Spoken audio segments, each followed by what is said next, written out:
4-year cycle impact not only just your training, but also your personal life, and if there are any things that you need to put on hold, if you have to put on hold because you need to focus on your training, and the Olympics or the World Championships will come first. We'll start with Ryan.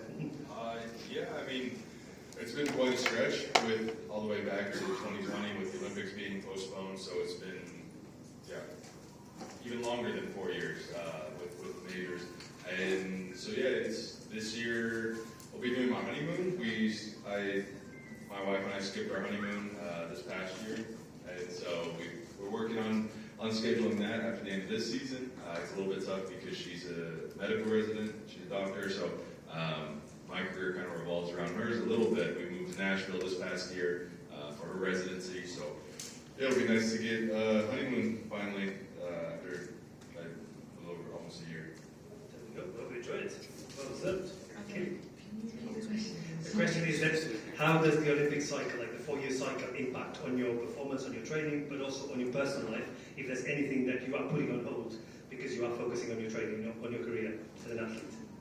Yeah, well, I guess I'm only 24, so I haven't put that much on hold so far.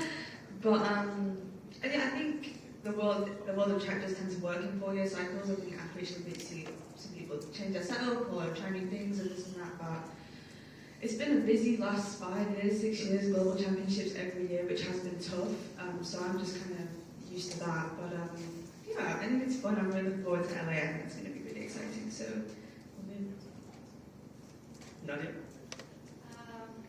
I don't know what to say, but for me it's really important to focus any season in one important goal. So last year World Champs, 2 years ago Olympics, this year European Championship, and every season became super busy, from especially for me, cross country, indoors roads. So it's something difficult, but if you have a staff that support you and make it something easy to you, it's better. Is it fair to say that you never put anything on hold because you're always doing something alongside your training?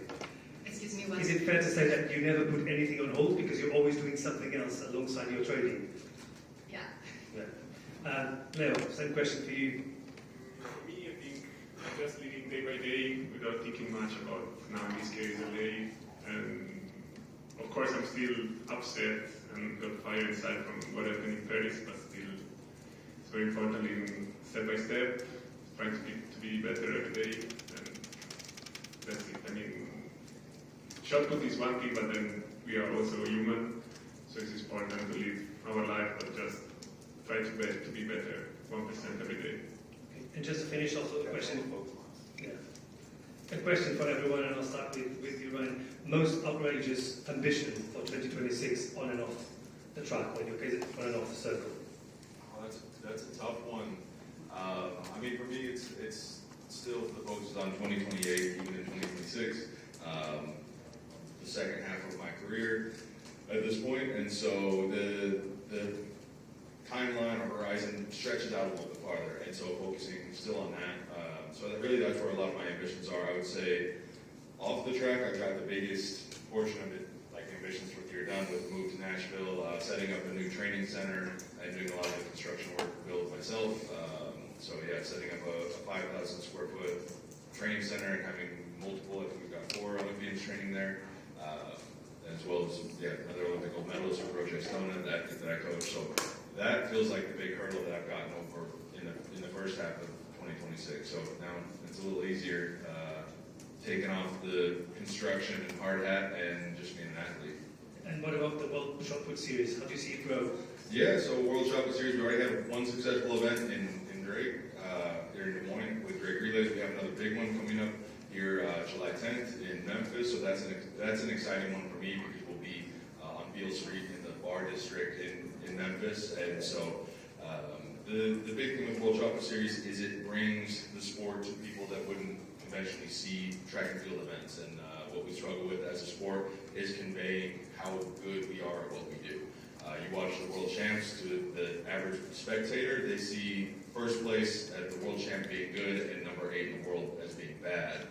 They don't realize how many standard deviations 1st and 8th are from the average person. We do an open ring, put the line at about the 6 meters, and less than half people can throw 6 meters. So when they see someone come out and throw 20, 21, 22 meters, it's absolutely mind-blowing because you're throwing 3 times farther than the average person can't throw. So that's a passion project of mine, and I have to remind myself that I'm an athlete first, and I'm not necessarily a construction worker as well as a meat promoter, so I definitely have to manage that side. When I'm done being an athlete, that's I think when World Chop Series will really put on a 10, 12 meet series and grow as a true series or league. But it's a fun passion project right now. Yeah, thank you very much, and good luck with it. Thank you. Keely, same question. Most outrageous ambitions for 2026 on and off the track? That is a tough question. Probably going to give you a boring answer. But I'm not really someone who, I don't really like set goals that much anymore. I'm very much a go with the flow type of person, see what life throws at you. And I'm genuinely in a place in my life where I have everything I could ever want. I'm happy, I love what I do, I wake up and go to work every day. I just love it. So yeah, if I was to say one thing, I'd probably like to be undefeated in 800 this year. That would be nice. So yeah, I'll stick with that. Yeah, that was not boring at all. That was just sincere, and it doesn't have to be all singing and dancing all the time. You're happy where you are. Well done. Thank you very much. Nadia, most outrageous ambition for 2026 on and off the track? I think the European Championship in Birmingham, and then the European cross country. So I think it's Completely different services. That's Nadia for you. yes. Leo, just to finish with you. For me, I would say, of course, European champs, and then I feel capable of European record, which is 23.06, and that's the biggest one. And how much would you be looking forward to seeing Diamond League Golden Gala going back to Florence at some point? Yeah, that would be amazing. And I would say that most of the athletes would agree with me, because all of them really like it. Me, of course, more of them, but I hope there will be a space for Florence in the future, because it's a lovely stadium. Brilliant, thank you very much. And last chance for questions from the floor.